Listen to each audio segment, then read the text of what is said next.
은혜의 중심을 향하여라는 제목으로 말씀 증거하도록 하겠습니다. BC 1020년, 그러니까 지금부터 3040년 전이죠. 사울이 통치하던 이스라엘과 블레셋 사이에 전쟁이 있었습니다. 여러분이 잘 알다시피 엘라 골짜기라는 곳에 20세 청년은 2m 50cm 정도로 보이는 거인 골리앗을 물리쳤습니다. 역사를 주관하시는 하나님은 이 역사의 중심키를 그 순간에 옮기셨습니다. 그걸 몰랐던 사람이 있습니다. 그걸 부인하고 싶었던 사람이 있었습니다. 바로 사울 왕이었습니다. 그는 하나님의 뜻에 반하여 역사의 흐름에 반기를 들었습니다. 3,000명의 군대를 동원해서라도 10년 동안 줄기차게 청년 다윗을 쫓아다녔습니다. 그러나 하나님께서 정하신 역사의 흐름을 바꿀 수는 없었습니다. 역사의 중심이 바뀐 것을 가장 상징적으로 나타내주는 사건이라고 생각이 됩니다. 사울이 역사의 중심이었던 적이 있었어요. 그런데 하나님께서 이 역사의 중심을 다른 곳으로 옮기셨어요. 근데 사울은 그걸 인정하고 싶지 않았어요. 그래서 사울은 10년 동안 쫓아다닙니다. 다윗은 견디다 못해 아둘람 동굴이라는 곳으로 피신합니다.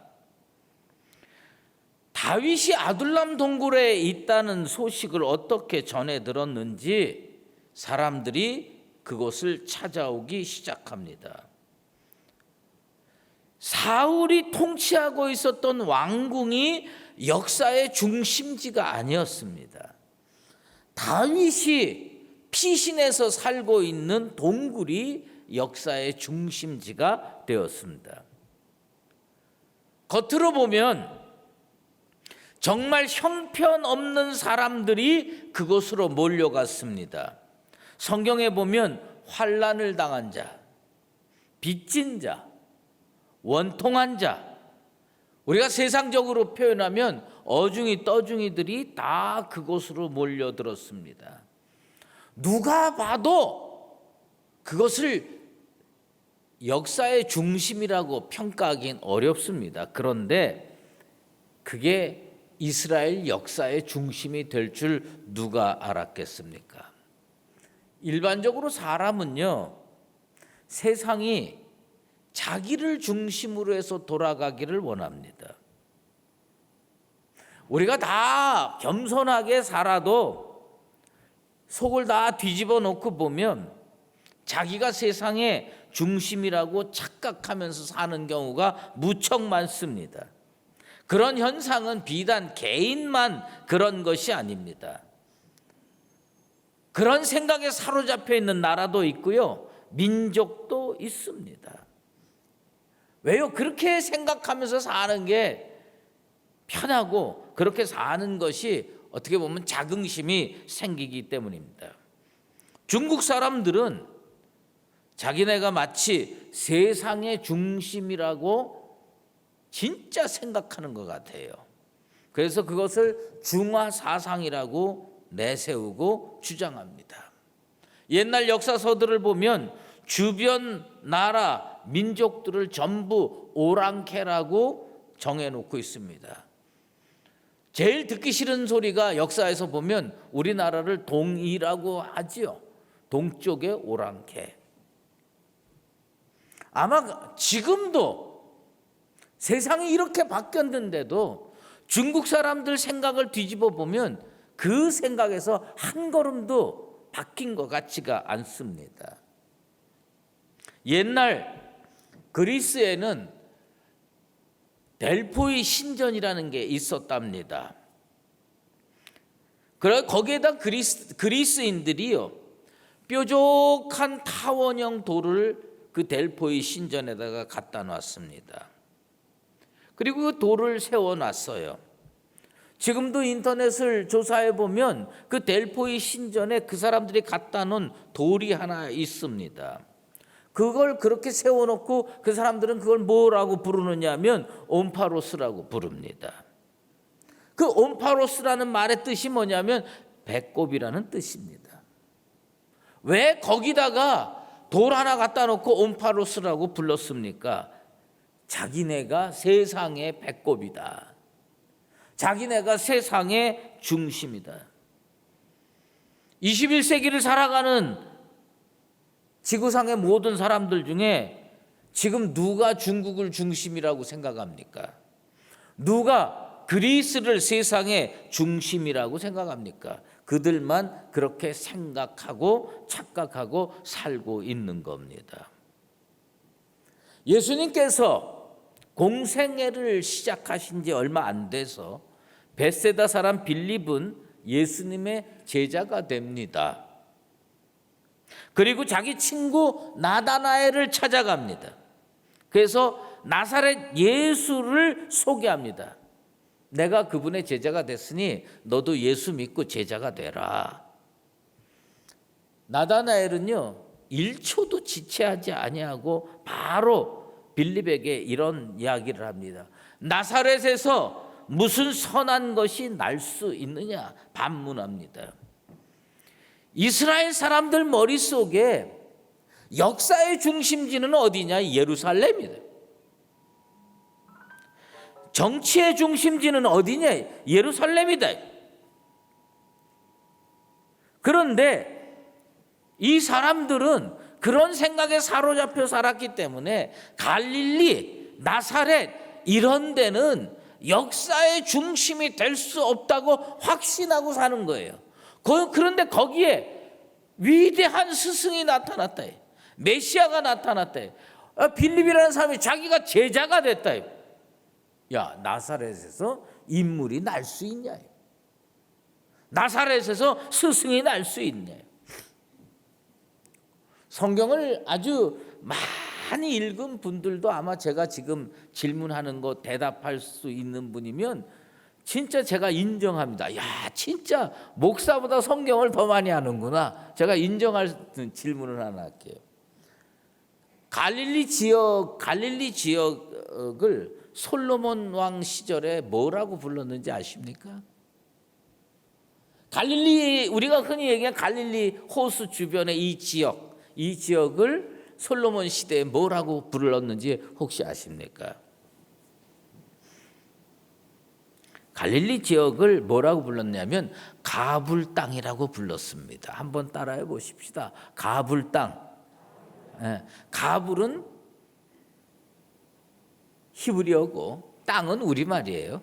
그러니까 가불 땅이라고 하는데 그 히브리어로 에레치 카불이라고 돼 있는데 카불랜드 이렇게 평가할 수가 있죠. 솔로몬 왕이 통일 왕국을 지배하면서 예루살렘 성전을 건축하고 자기 왕궁을 건축을 했습니다.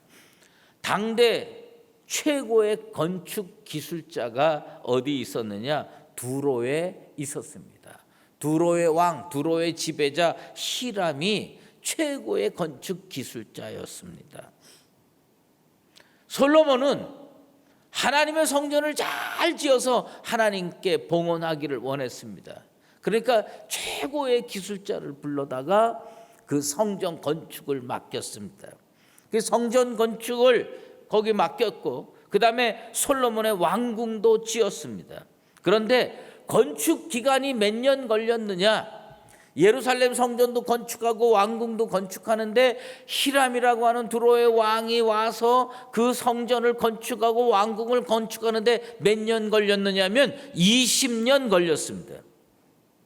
여러분, 건축을 제가 해봤어요. 건축을 해보니까 자재비도 뭐 비싸고 뭐 설계비도 비싸고 그러는데 사실은 제일 돈이 많이 들어가는 부분이 어디냐면 노무비예요. 건축에 투입된 그 사람들의 인건비, 이게 엄청난 비율을 차지하게 됩니다. 솔로몬 왕이 두로 왕한테 20년 건축을 맡겼어요. 그리고서 노무비를 이제 지불해야 됩니다. 인건비를 지불해야 됩니다. 그 두로 왕 히람에게 돈으로 주기가 어려우니까 땅으로 줬던 모양입니다. 그래서 사실은 두로는 항상 뭐가 부족했냐면 먹을 게 부족한 땅이었어요. 식량이 부족한 땅이었어요. 솔로몬은 히람이 뭘 원하는 걸 알고 있어요. 식량 생산이 잘 되는 땅, 그 땅을 히람은 노무비로 받기를 원했습니다. 그런데 솔로몬 왕은 어느 땅을 줬느냐? 갈릴리 호수 근처에 20개 성읍을 노무비로, 인건비로 줬습니다. 근데 히람이 그 땅을 받고 거기서 농사를 져봤을 거 아닙니까? 근데 거기에 식물이 제대로 자라질 않아요. 열매가 제대로 거둬 드릴 수가 없어요. 그래가지고 히람이 솔로몬한테 불평을 합니다. 뭘 이런 땅을 줬어? 이왕 땅 주려면 좀 좋은 땅도 주지, 뭘 이런 땅을 주느냐고. 그러면서 그 히람이 솔로몬에게 불평하면서 그 땅은 뭐냐면 가불 땅이다. 가불 땅이다. 이 가불은 월급 떨어져 가지고 땡겨 쓰는 돈을 의미하는 거 아닙니다. 쓸모없는 땅이다. 쓸모없는 땅을 우리에게 줬다. 그리고요, 솔로몬이요 더 많이 돈을 또 받아갔어요. 금 엄청나게 받아갔어요. 120달란트니까 내가 계산을 집에서 안 해봐가지고 잘 모르겠죠. 저기 한 달란트가 한 34점 몇 킬로 정도 되니까 35, 그럼 뭐 350kg. 어이구 엄청나네. 그 120달란트를 받았습니다. 솔로몬은 무슨 생각을 하고 그 땅을 줬느냐? 이거 낙후된 지역이다. 이거 쓸모없는 땅이다. 여러분, 지금 일본하고 우리나라하고 영토 분쟁이 어디에서 일어납니까? 독도에서 일어나요. 여러분, 그 독도가 좋은 땅이에요, 나쁜 땅이에요? 제가 가봤어요. 별 볼 일 없는 땅이에요. 그러나 그 땅이 가지고 있는 상징적인 의미가 어마어마하죠. 그 주변에 무슨 어족 자원이나 이 국가의 경계선을 할 때 이게 엄청납니다. 근데 솔로몬은 무슨 생각을 했는지 제가 성경을 읽으면서 늘 의심이 되는 게, 맨날 솔로몬을 지혜의 왕이라고 그러는데 이 사람 한 일을 하나하나 꼽아보면 지혜롭게 처리한 거는 거의 없어. 이 갈릴리 땅을 줬습니다. 그리고 그 땅은 어떻게 됐냐? 계속 쓸모없는 땅으로 취급을 받았습니다. 멸시천대 받는 땅으로 취급을 받았습니다. 그러니까 어떻게 되냐? 거기 사는 사람들마저 버림받게 만드는 땅이 돼버렸습니다. 그 땅이 갈릴리 땅이었습니다. 그런데 예수님이 그 땅을 귀히 여기시는 겁니다. 오늘 말씀이 어떤 배경에서 나니? 예수님이 그 땅을 귀히 여기시는 거예요. 세상 사람들은 야, 그 땅 별 볼 일 없는 땅이야. 지금 여러분들 어디 살고 싶으세요? 강남에 살고 싶으세요? 우리가 사는 땅은 별 볼 일 없어 보입니까? 하긴 누가 그러더라고요. 자기가 그 30년 전에 수리에서 그 집을 팔아가지고 강남으로 가면 2채를 살 수가 있었대. 그 2채를 사가지고 이렇게 했으면 지금은 어마어마한 부자가 됐을 거랍니다. 그런데 그걸 그대로 갖고 있었더니 그때 팔고 간 사람들은 다 부자가 됐는데 자기는 아직도 요 모양 요 꼴로 산다고 저한테 직접 얘기하는 권사님이 계셨어요. 그게 뭐예요? 우리가 사는 땅이, 제가 보니까 이 강북 지역이 거의 이 성경에 나오는 무슨 땅이냐? 갈릴리하고 비슷한 땅인 것 같아. 몇십 년을 살아도 내가 너무 상처를 드리나 봐. 표정이 점점 어두워져요. 근데 예수님이요 2번 갈릴리로 물러가십니다. 오늘 표현에 물러가신다. 바리새인하고 헤롯 땅이요 힘을 합합니다. 그 악한 사람들이요 힘을 합합니다.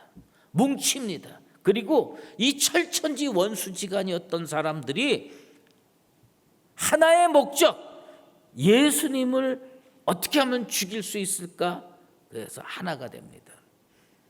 그리고 그들이요 그것을 의논하고 모략을 꾸밉니다. 어디서 그 짓 하느냐? 예루살렘에서 그 짓해요. 역사의 중심지에서, 자기네들이 생각할 때 역사의 중심지에서 그 생각을 하고 있습니다. 그럴 때 예수님은 뭐냐면 갈릴리로 물러가십니다. 이 갈릴리 땅이 어떤 땅이냐? 쓸모없는 땅, 히람이 얘기하는 카불 땅이었습니다. 스불론 땅과 납달리 땅과 요단 저편 해변 길과 이방의 갈릴리여, 흑암에 앉은 백성이 큰 빛을 보았고 사망의 땅과 그늘에 앉은 자들에게 빛이 비치었도다. 800년 전 이사야 선지자의 예언입니다. 근데 그 예언이 언제 이루어졌느냐? 800년 후에 예수님께서 거기 살러 들어가신 겁니다. 가버나움에 사시기 위해서 들어가십니다. 거기에다가 복음의 베이스 캠프를 만듭니다. 그랬더니 이 쓸모없는 땅, 이 어두운 땅이 어떤 땅으로 바뀌었느냐? 빛이 비치는 땅으로 바뀐 겁니다. 역사의 중심지가 어디였느냐? 예루살렘이었어요. 그런데 예수님이 거기 사시니까, 예수님이 거기서 사역하시니까, 예수님이 거기서 복음 전하니까 이 빛이 움직이는 겁니다. 역사의 중심축이 움직이는 겁니다. 그 예수님이 오늘 이곳에 계시게 되기를 원합니다. 어쩌면 바리새인들은요 속이 다 후련했을 수가 있습니다. 아, 예수라는 사람이 물러가는 걸 보고 이제는 포기했구나, 조용해지겠구나, 다시 우리가 역사의 중심이 되겠구나 생각했을 수도 있습니다. 그런데 놀라운 것은 다윗 때와 마찬가지로 예수님 때도 사람들이 갈릴리로 몰려가기 시작했습니다. 어떤 사람들이 몰려갔느냐? 오늘 성경에 보면 유대와 예루살렘 사람들이 갈릴리로 몰려갔습니다. 이두메 사람들이 갈릴리로 몰려갔습니다. 이두메가 어디입니까? 에돔이지요. 헤롯 왕의 본거지지요.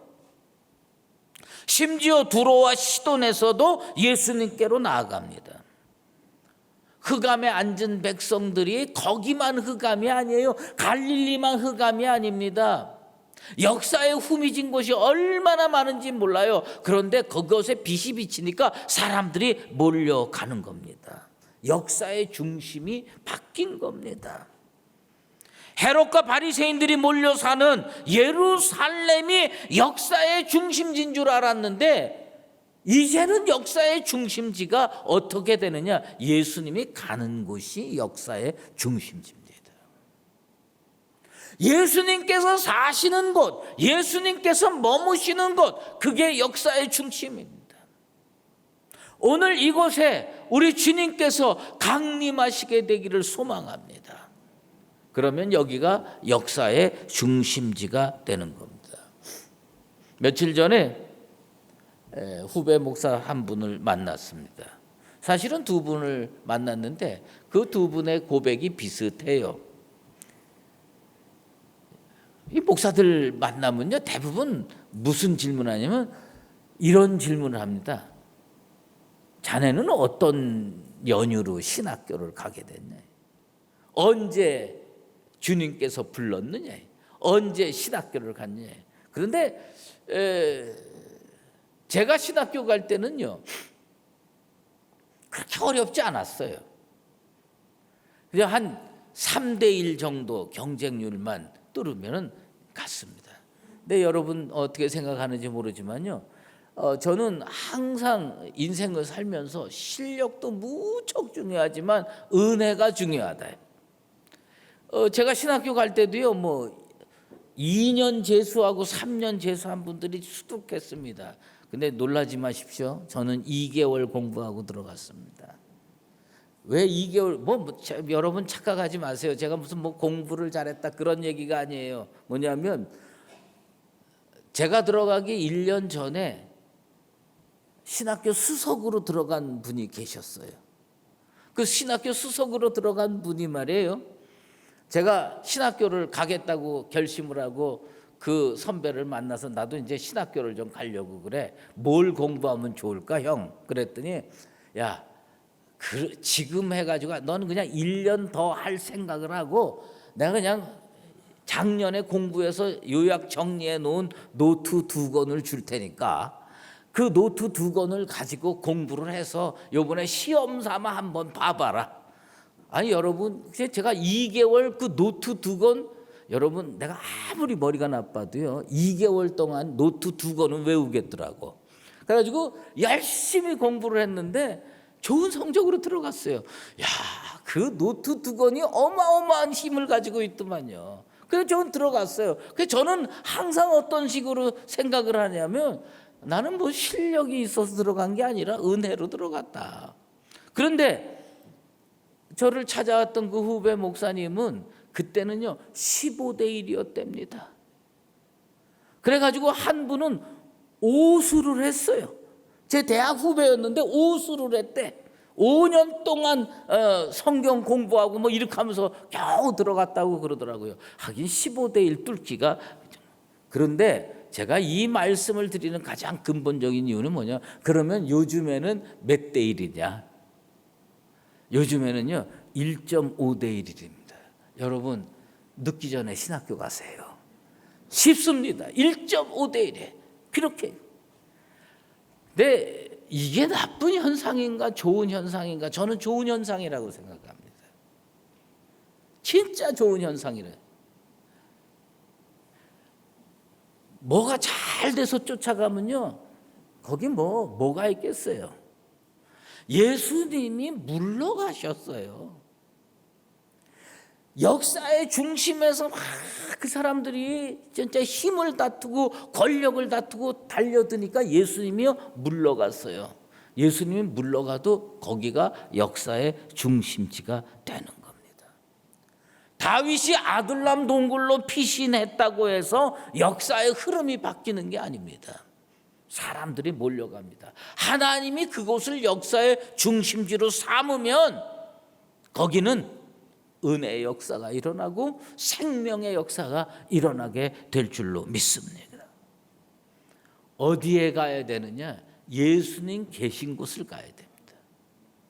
오늘 이 말씀을 통해서 우리가 꼭 깨달아야 될 것은 나는 어디로 가야 되느냐? 인생이 어디로 와서 어디로 가야 되느냐? 이런 철학적인 질문을 하는 것도 중요하지만 어디가 생명이 있느냐는 알아야 된다는 거예요. 예수님 계신 곳으로 가는 나와 여러분 되시기를 바랍니다. 우리 교회가 어떤 교회가 돼야 되느냐? 예수님 계신 곳이 돼야 돼요.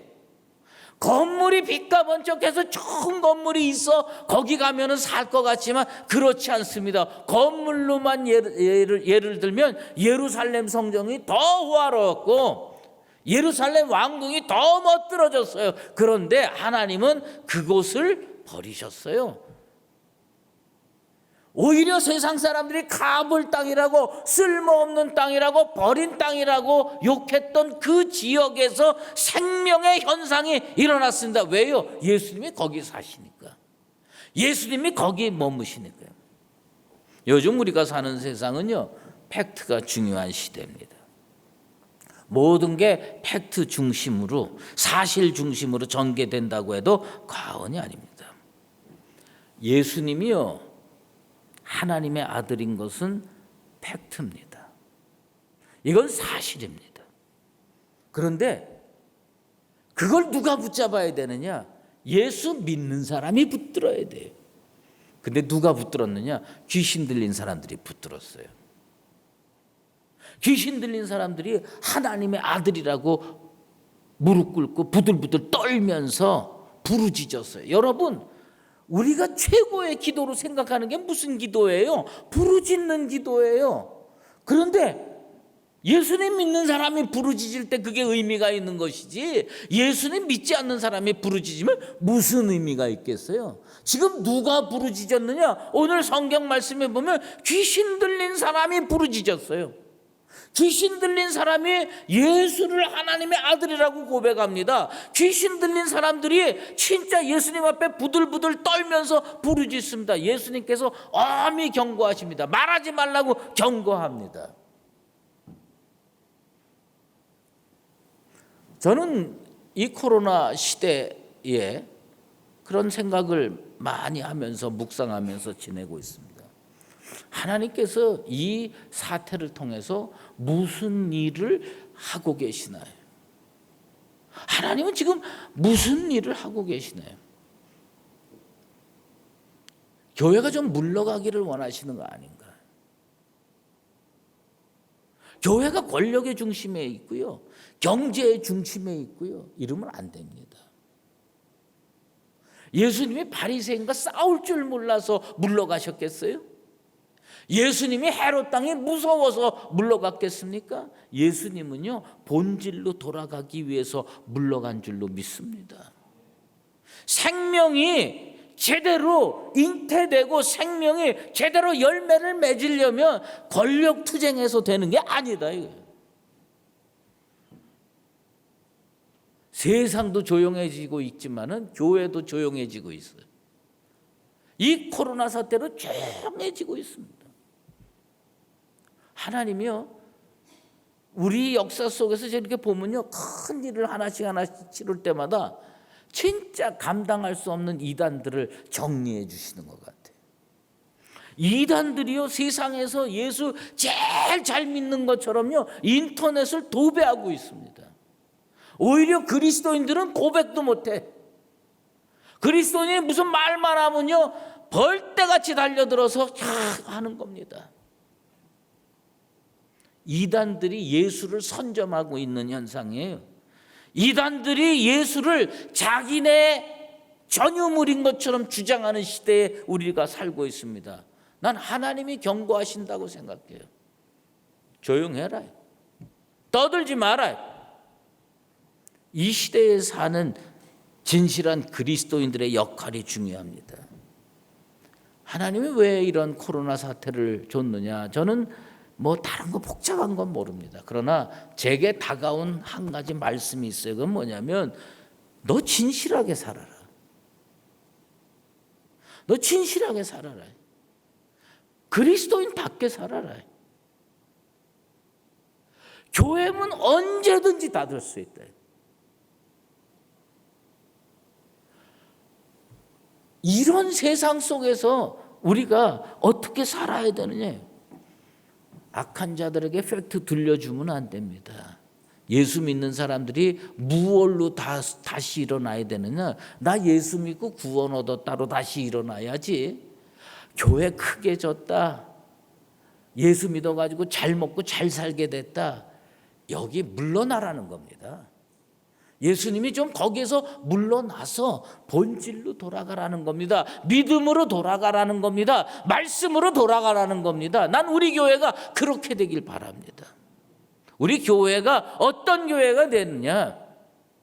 이단 사설들이 말이에요, 사이비들이 내가 예수 제일 잘 믿어, 그리고 그 예수 이름 앞세워서 집 사고 땅 사고 사람들 못 살게 굴고, 어떻게 그런 거하고 똑같이 교회가 갈 수가 있느냐? 예수님이요, 바리새인 무서워서 물러난 거 아닙니다.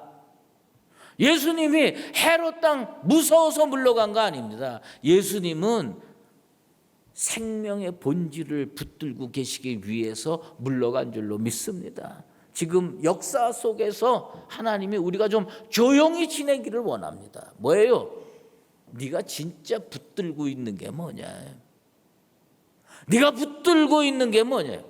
귀신이 부르짖고 떨며 고백하듯이 예수를 하나님의 아들이라고 고백하는 그 고백이 올바른 고백이냐? 너는 그 예수님이 경고하는 그런 고백의 고백자가 되는 거 아니냐 말. 여러분의 고백이 진실하게 되길 바랍니다. 하나님 앞에서 내 고백이 진실하게 돼서 하나님, 난 주님만 믿습니다.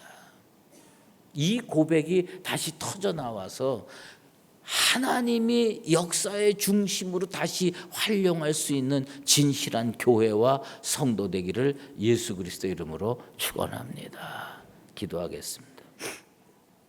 하나님 아버지, 감사합니다. 세상이 어떻게 됐는지 이단들이 예수를 제일 잘 믿는 것 같습니다. 사이비들이 예수 이름 자기네들이 전용하여 사용하고 있는 시대입니다. 바리새인이 역사의 중심이 아니요 헤롯 땅이 역사의 중심이 아님을 오늘 말씀을 통해서 주께서 우리에게 가르쳐 주셨습니다. 비록 조용히 사는 것 같아도, 비록 물러가 사는 것 같아도 하나님 제대로 붙들고 있는 것이 생명이요 구원이요 능력인 줄로 믿습니다. 코로나 시대에 하나님께서 우리 무엇을 붙들고 사느냐 질문하고 계십니다. 진실로 예수 붙드는 교회 되게 도와주시옵소서. 진실로 예수 붙드는 성도 되게 도와주시옵소서. 세상에 이름 날리지 않아도, 세상에 정말 권력이나 이런 것들 다 내려놓고 살아도 예수는 꼭 붙들고 사는 우리 교회와 우리 성도 되게 도와 주시옵소서. 예수 그리스도의 이름으로 기도드리옵나이다. 아멘.